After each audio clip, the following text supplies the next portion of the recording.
আল্লাহর রসুল বৈশা আছেন তো জিবরিল আলাইহিস সালাম হাসতে হাসতে আসছে, বড় খুশি আজকে। আল্লাহ রসুল জিজ্ঞাসা করছে এত খুশি কেন? বলছে সুসংবাদ নিয়ে আসছি, আপনিও খুশি হয়ে যাবেন। বলছে কি সুসংবাদ? 70,000 উম্মত আপনার হিসাব কিতাব ছাড়া জান্নাতে যাবে। তো শুনতে দেরি, চেহারা মলিন হইতে দেরি হয় না। তো জিবরিল আলাইহিস সালাম বললেন এটা কি? আপনি তো খুশি হওয়ার কথা, চেহারা মলিন হলো কেন?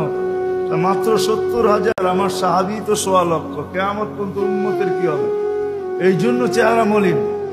আপনি কি নিতে রাজি না? নিতে রাজি না এই কথা বলতেছি না, কিন্তু ভাবতে হবে এটা বলতে পারি। ভাইবা দেখি নিব কি নিব না। তো পাশে ওমর রাদিয়াল্লাহু তাআলা আনহু বসা, বলছে ওমর নিব 70,000 বিনা হিসাব কিতাবে জান্নাতে যাবে। না 1.25 লক্ষ তো আমরাই, কিয়ামত পর্যন্ত মানুষের কি হবে? তো বলছে মশওয়ারা হয়ে গেছে, নিতে পারি না, আল্লাহকে বলো বাড়ায় দিতে। আল্লাহ পদ্ধতি দিয়া দিয়েছেন, বন্ধু বাড়ানো যাবে না, কিন্তু আপনাকেও নারাজ করা যাবে না। পদ্ধতি 70,000-এর প্রত্যেক ব্যক্তি 70,000 হাতে ধরা জান্নাতে নিয়ে যাবে।